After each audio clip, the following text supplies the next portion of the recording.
Hello, I'm John Molesky, and this is Wilson Center Now, a production of the Woodrow Wilson International Center for Scholars. My guest today is Mark Kennedy. Previously, Mark served as a university president, both at the University of Colorado and also the University of North Dakota, and he served in the U.S. Congress, where he represented Minnesota's 6th Congressional District. Currently, Mark is director of the Wilson Center's WABA Initiative for Strategic Competition, and that's what he joins us to speak about today. Mark, welcome. Thank you for joining us. So great to be with you. So looking at the website, I see a line that says, in part, works to shape conversations and inspire meaningful action to strengthen technology, trade, infrastructure, and energy as part of American economic and global leadership. And it's those last couple of words I want to begin with. What is the status of America's economic and global leadership? And is it trending upward or downward? Well, I think it needs a trend upward, and I think we need to improve it. If you look at it, economics and our technology strength has really always underpinned American power around the world, American influence. And we have sort of taken our eye off that ball recently. If you look at trade, we pulled away from the trade agenda. If you look at our infrastructure support is a fraction of what Japan's is or Europe's is, certainly of what China's is. And those two really make a difference in terms of building relations with other countries around the world. We're also working on the energy front. But you know, economic power is not just what your GDP is, it's how that shows up abroad in other countries. And the types of things we're working on at the WABA Institute for Strategic Competition are focused on bolstering those elements of American economic strength. Mark, give us the backstory of WABA. How did it come about, and how did you come to lead the initiative? Well, I'm so pleased to be here at the Wilson Center because the ability to draw on all the other institutes makes this a great place to start up an effort like what we're doing at the WABA Institute.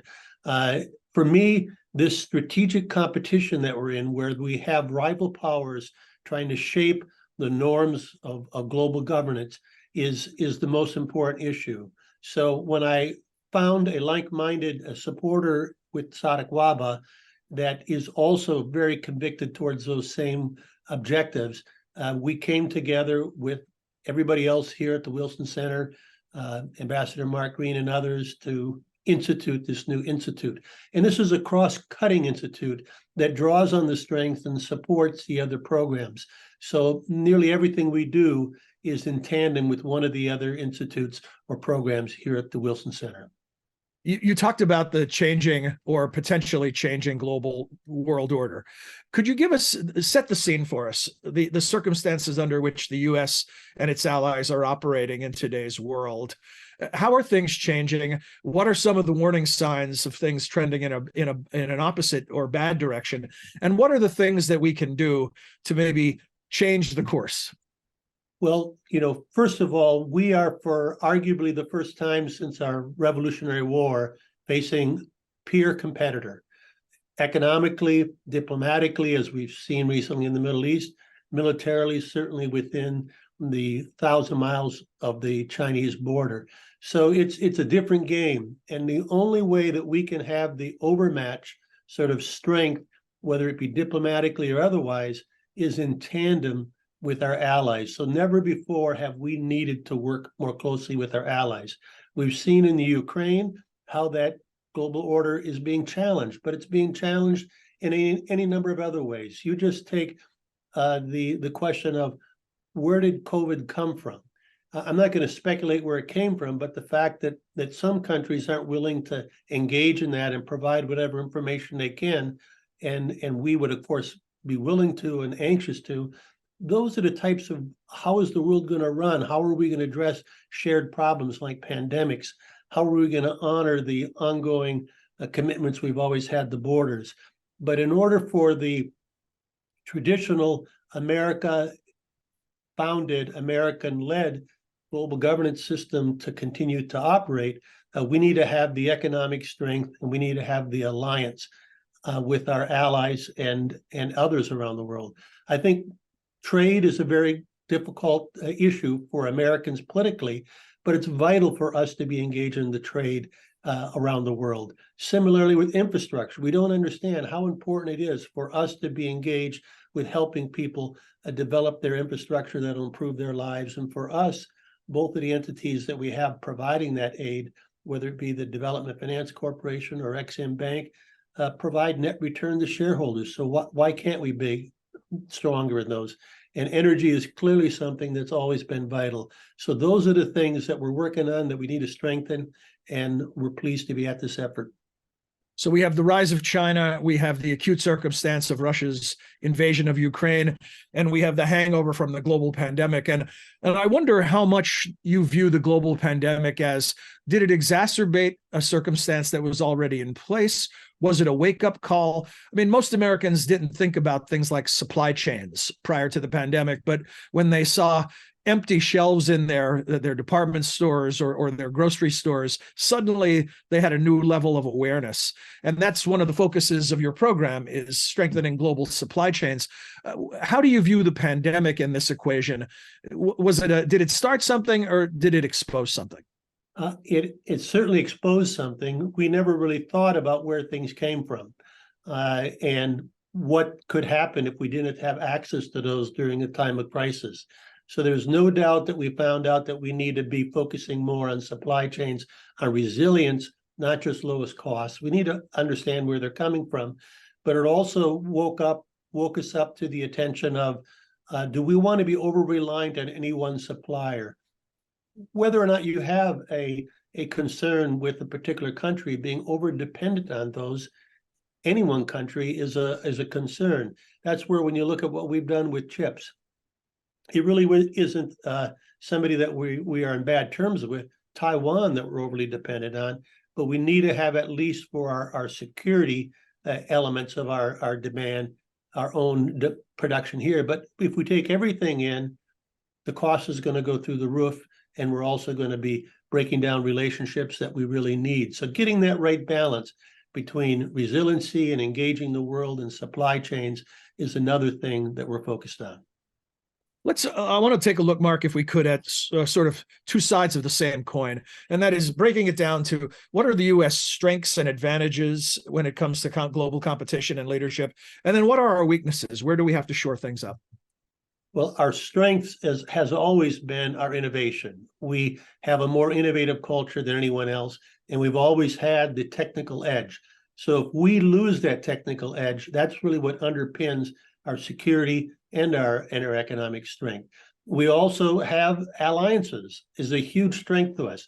No one has the breadth and depth and strength of alliances that we have. Too often we forget about them, or we don't really treat our allies in the way we should. And we've had cases of that in either of the last two administrations, where with the IRA, that really didn't make our friends in either Asia or Europe happy, or in the prior administration. So focusing on those alliances. And I believe that we still also militarily have the strongest military around the world, and will for some time. But where do we need to bolster things up is our turning inward, our becoming more protectionist, is having a situation where we're fracturing in our alliances and having people doubt and not trust us in the way we need them to trust us. That's a key concern.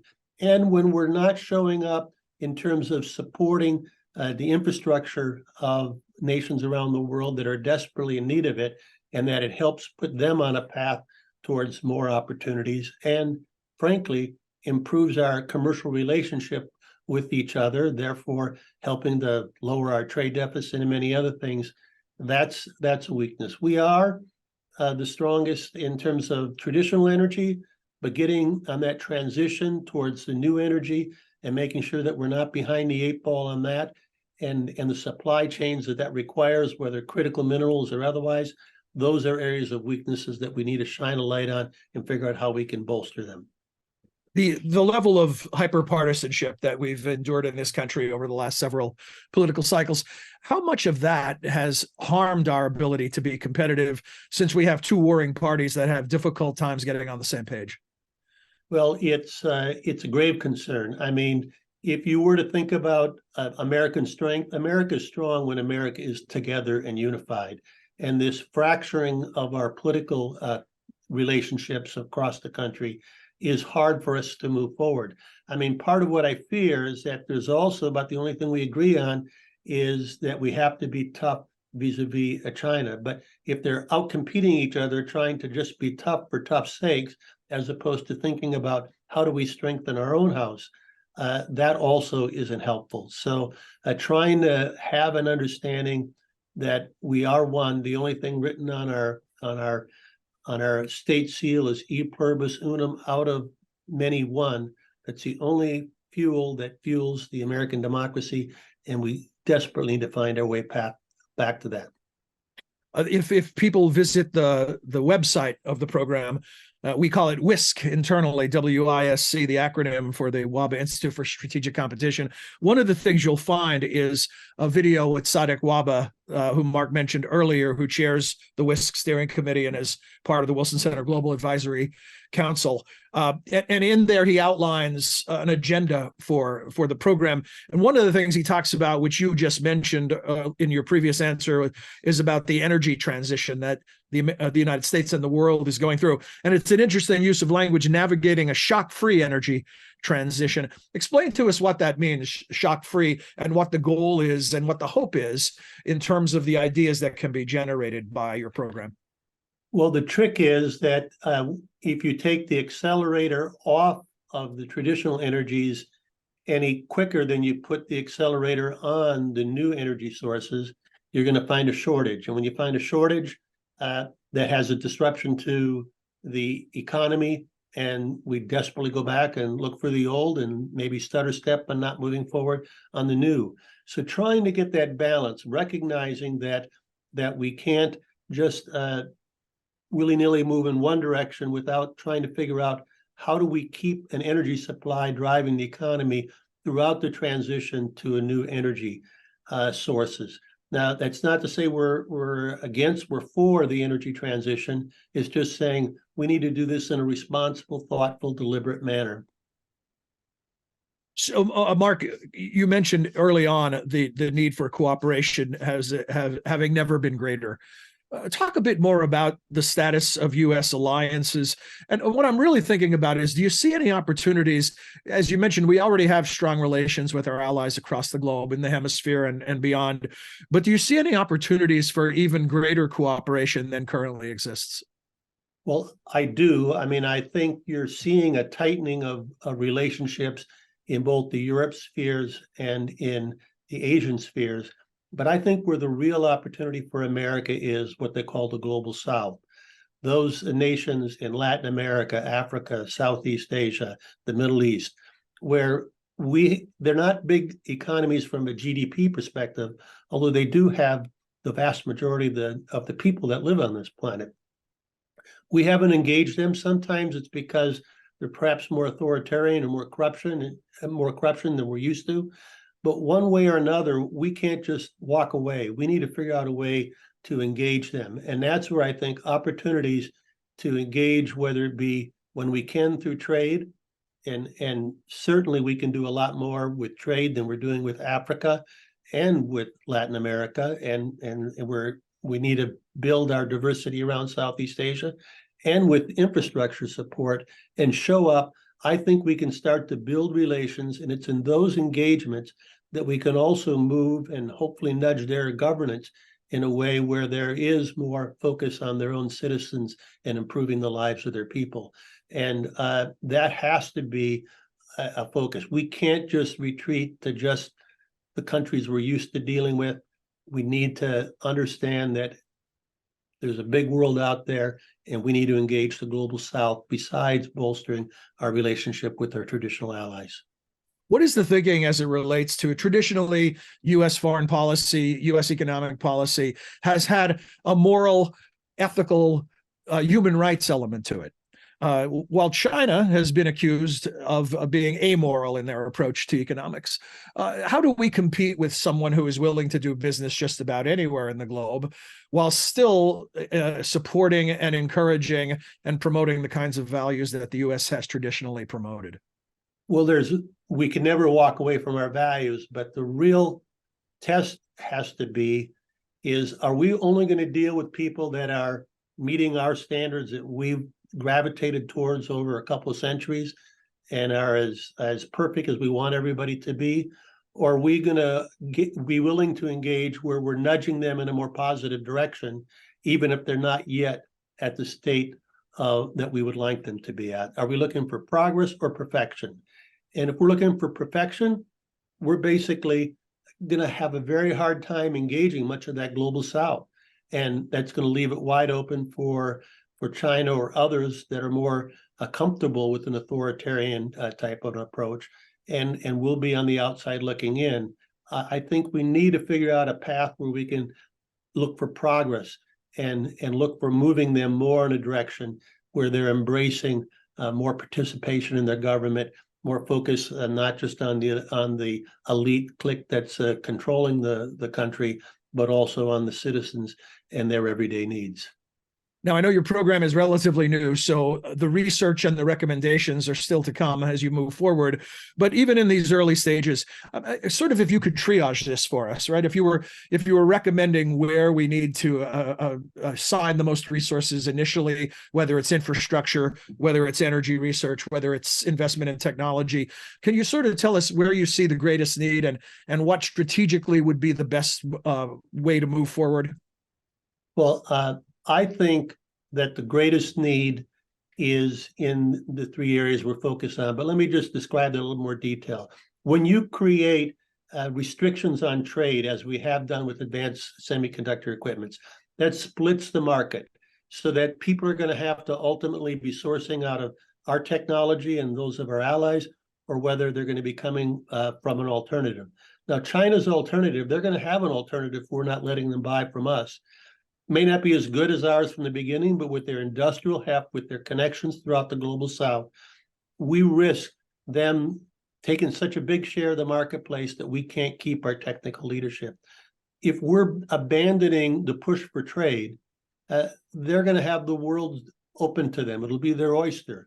So us getting back in the trade game is absolutely vital. And the security forces will say that us being there focusing mostly on military issues whether you're dealing in the East Asia as opposed to having an economic card hampers all the elements of American strength. I think, though, this infrastructure cannot be understated as to how important that is, because people are desperately trying to move ahead in the world wherever they are. And whether or not their technology that they're building their economies on is American technology, whether it be digital, whether it be healthcare, or whether it be the new energy transition, will make a difference. We are trying to get back in the game on the new energy transition, where many of the markets, whether it be solar panels or others, we got a fractional share in. If we're going to build up strength where we're really a player in the new energies, we can't just sell to ourselves. We need to also be helping with infrastructure support and trade in advancing that energy in other nations around the world. So I think the combination of the three, trade, infrastructure, energy, and within that, getting the supply chains right and securing our supply chains and things like critical minerals are the elements and the underpinnings of U.S. economic strength upon which everything else we do is based. Those of you watching and listening today, I encourage you to visit wilsoncenter.org. And if you look on the programs tab, you'll be able to find the Wabe Institute underneath that, because as Mark has been describing, this is a huge and important portfolio, and there are all kinds of good resources there, and that collection of resources will be growing. And with that in mind, Mark, before we close, can you give us a preview of some activities that you have planned? And I know you're in the midst of doing a series of interviews. If you could tell our viewers about those, we'd love to hear about it.